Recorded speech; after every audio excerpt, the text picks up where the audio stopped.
Hi, and I'm here today to talk about some of the things that I was planning on talking about for our class on Wednesday, February 25th, before it was canceled. And hopefully you can follow along on the PowerPoint slides. I'll be referring to them throughout my discussion. So, as it says on the first PowerPoint slide, I'll be talking about nativism and Native Americans, as well as a 19th century form of nativism, the animus and anger directed at Catholic immigrants. I'm particularly focusing on anti-Catholic sentiment. And as you can see on the first slide, there are several points that I'm going to emphasize, and that these points also reinforce readings from last week. And those are, I'll be looking particularly at environmental perspectives with anti-Catholic prejudice. And some of the things I'll be just discussing are examples of how that environmentalist perspective, the idea that Catholic immigrants could be assimilated into a overwhelming Protestant culture. I'll be looking at how that sentiment tends to play out and some of the arguments and some of the actions that it led to. I'll also be talking about the effect of exclusion and restrictionist impulses on societies. Point B and point C on PowerPoint number 1 reinforce one another. And that, as the article on anti-Catholic stereotypes makes clear, much of exclusionist and restrictionist impulses and anti-immigrant sentiment had to do with how people were feeling about themselves. And discussing immigrants and discussing how they fit into the United States was a way of defining what the United States was, is a way of defining one's own identity. And if you go move now to slide 2, you will see it is titled Prophets of the Great Spirit and Nativism. And it seemed like if I was going to talk about nativism, if Unit 2 is on nativism, then it made sense to talk about a group that historians refer to as nativists. And these are prophets of the Great Spirit, Native American prophets, beginning sometime in the 18th century, who oftentimes urged their fellow Native peoples to really restrict contact with whites, to no longer trade with them, to no longer sell them land. And furthermore, they advocated a return to some sort of prior practices that had been corrupted. In other words, they also disliked white cultural influence.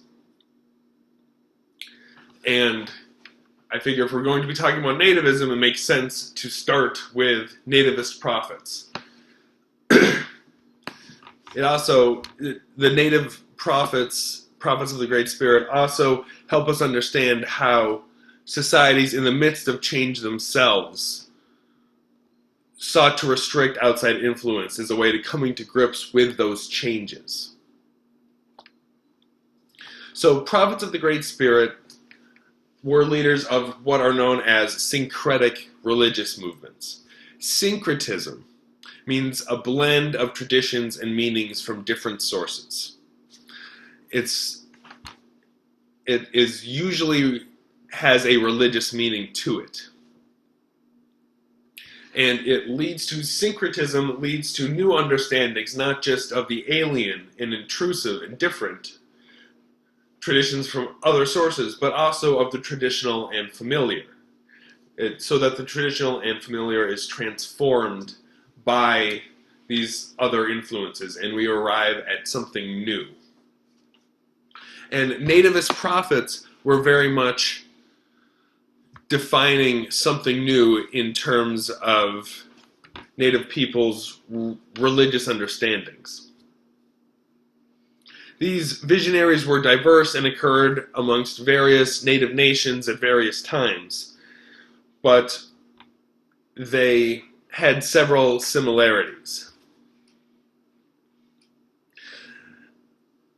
From the mid-18th century on, prophets of the Great Spirit warned Native Americans and whites that they must not upset the Great Spirit. Now, one of the things that makes these prophets so interesting is that they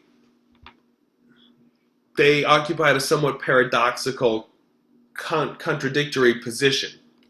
On one hand, they were nativists, and they sought the restoration of Native American values and customs. However, the vehicle through which they wanted to do this, the Great Spirit, the figure of the Great Spirit, as well as pan-Indian confederacies, were revolutionary and innovative. Prophets of the Great Spirit claimed to speak for the creator of the universe, a supreme being they described as awesome and majestic, omnipotent and omnipresent, all-being, all-knowing, all-seeing, all-powerful, a righteous, jealous, and judgmental God. And these characteristics of a supreme being were themselves innovations in many Native American religious traditions. Most Native traditions did not conceive of the supreme being as an anthropomorphic celestial deity god who personally ruled the world and intervened regularly in human affairs. He seldom received direct individual human prayers and was never accorded exclusive worship. They were not jealous gods, but as prophets of the Great Spirit in different times and places described this God, he was jealous and vindictive. He had punished Indians for their transgressions. Indians were his chosen people, and their obedience to the Great Spirit would be rewarded, they promised, by restoration of a world that was in the process of disappearing. So, prophets invoke both the familiar and incorporated borrowed concepts within a nativist framework, and elements of the Great Spirit certainly suggest the influence of Christian missionaries. So, and even when prophets and other peoples rejected Christianity, they, in some cases, borrowed some ideas into their new visions, into their revelations, such as the Great Spirit. If we move on now to PowerPoint 3, entitled Neolans and Pontiac's Rebellion, we have an example of one of the first prophets of the Great Spirit, at least as far as our records, at least as far as what we know. Neolan, the prophet of the Lenape Indians, sometimes known as the Delaware, was one of the first prophets of the Great Spirit for which we have a significant amount of source material. The Lenape's early 17th century homelands had been located in New Jersey, East Pennsylvania, and southeastern New York. And for them, contact with Europeans brought significant challenges. And during the 1600s, they had been a part of a colonial economy. they had become dependent upon the fur trade for access to those European goods that were becoming necessities. So certain kettles, iron kettles, firearms, uh, different kinds of materials were playing a larger role in Indian lives and in their day-to-day activities. And they, as I say, are dependent on the fur trade to acquire these goods. However, as the 16th century goes on, and it becomes the late 1600s, the 1600s, the Lenape overhunt and exterminate most of the fur-bearing animals in their locale. And they are not strong enough to push inward and acquire new territories or go into new territories or exert influence on the interior Indian nations. And because of that, they become marginalized as traders begin to bypass them and turn to interior Indian peoples like the Iroquois to supply the pelts and the furs that are in such demand in Europe. And poverty and pressure from Europeans and Indian rivals in the late 1600s and early 1700s forced the Lenape westward.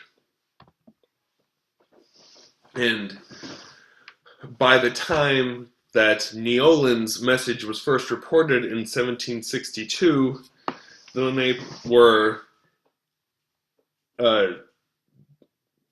reports from that time described them as demoralized.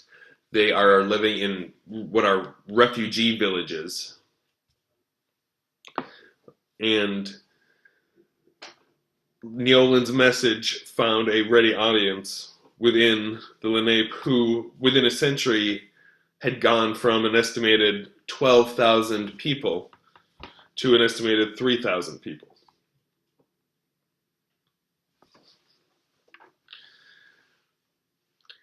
And within a year from when Neolin started preaching, his message reached tribes as far west as the Illinois country. So moving beyond the Lenape itself to other Indian peoples, his message found a ready audience. And that's one of the significant things about Neolin's message, is that it's advocated Delaware unity. But as the Great Spirit was the spirit of all the Native American peoples, it also laid the spiritual foundation for political confederacy, for a pan-Indian resistance movement. So the Great Spirit also helps, as I say, it gives a religious justification for pan-ethnic formation, for one instance of pan-ethnic formation.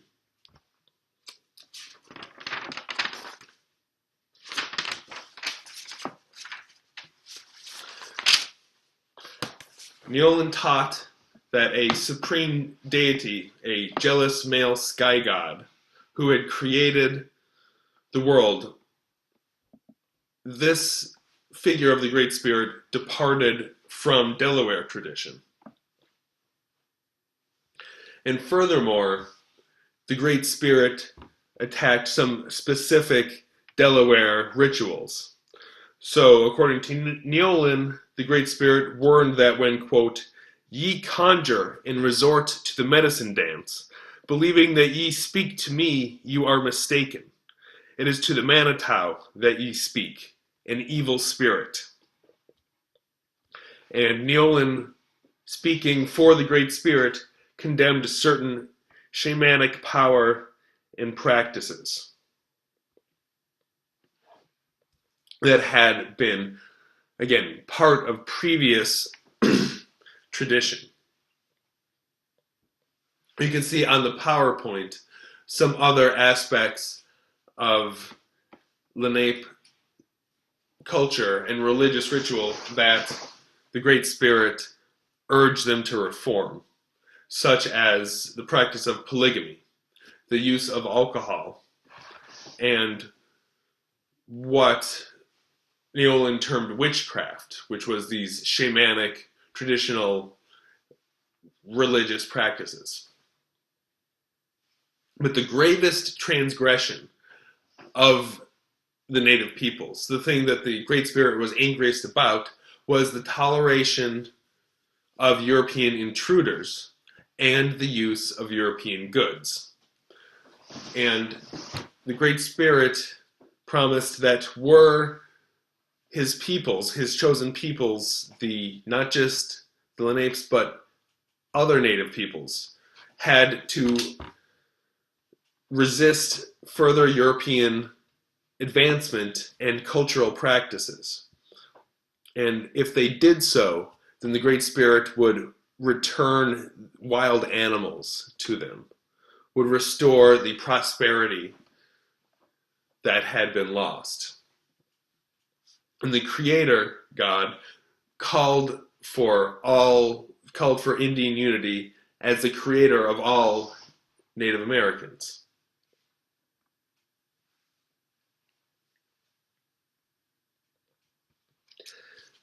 And this, as I say, represented a departure in several ways, as you can see on the next slide titled Departures. So, the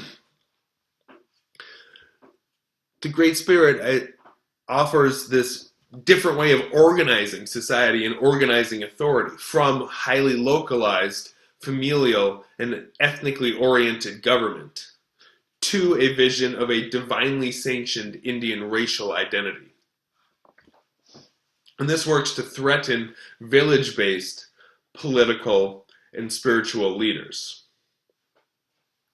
Just as the call to stop using trade goods of European origin was a departure in its implications for everyday life.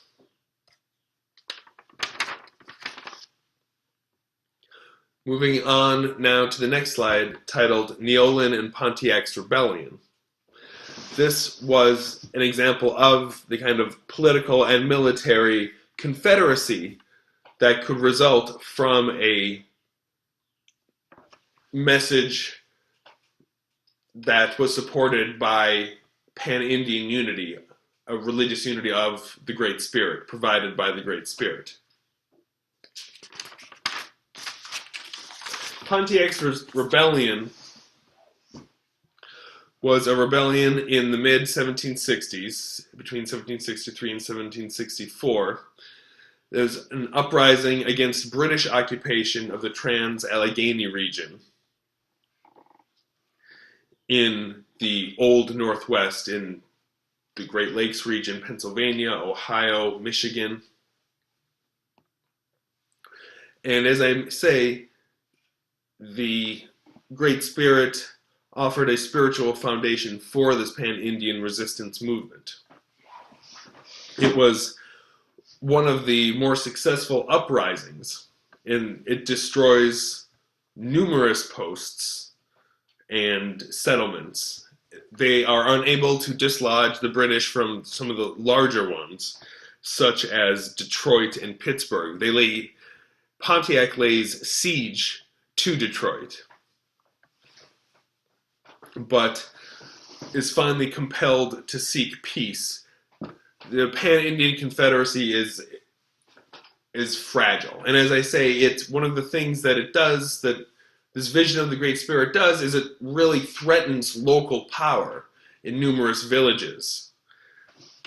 So the Pan-Indian Confederacy is, to some extent, it's very fragile, and one of the reasons why why Pontiac has to call off his siege of Detroit is that he begins losing members from other native peoples who go home or defect.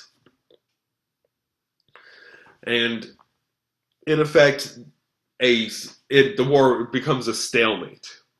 Pontiac is never defeated decisively in battle, but the Pontiac and British agreed to treaties that restored the pre-war status quo. Its success, as far as it was possible because of intertribal cooperation. But, as I say, the Pan-Indian Confederacy remained ephemeral and fleeting and temporary.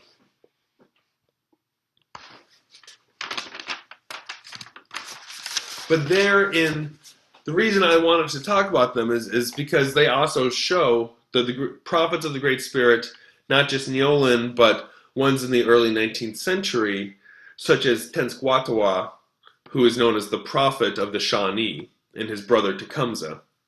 They too represent, but Tenskwatawa, the prophet, is another prophet of the Great Spirit, and like Neolin, they sought to kind of define themselves differently.